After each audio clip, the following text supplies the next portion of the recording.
এক মুসাফির জঙ্গলের মধ্য দিয়ে হেঁটে যাচ্ছে।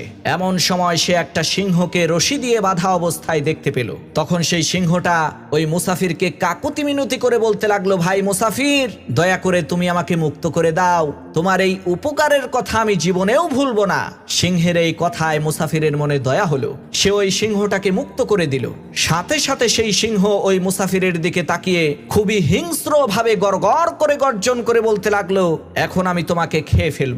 তখন মুসাফির বলল, আমি তোমাকে এত বড় একটা উপকার করলাম আর তুমি আমাকে খেয়ে ফেলবে? এটা তো তোমার মোটেও উচিত হবে না। দুইজনের মধ্যে ঝগড়া শুরু হয়ে গেল। তখন দুইজন মিলে সিদ্ধান্ত নিল, চলো আমরা অন্য কারো কাছে যে এই বিষয়ে জিজ্ঞেস করি। কিছু দূর এগোতেই তারা একটা উটকে পেয়ে গেল। তাদের দুজনের সমস্ত ঘটনা শোনার পর উট বলে উঠল, মানুষ এমন একটা নিমকহারাম জাতি, সারাটা জীবন আমাদেরকে দিয়ে কাজ করায়, কিন্তু যখনই আমরা বুড়ো হয়ে যাই তখন আমাদেরকে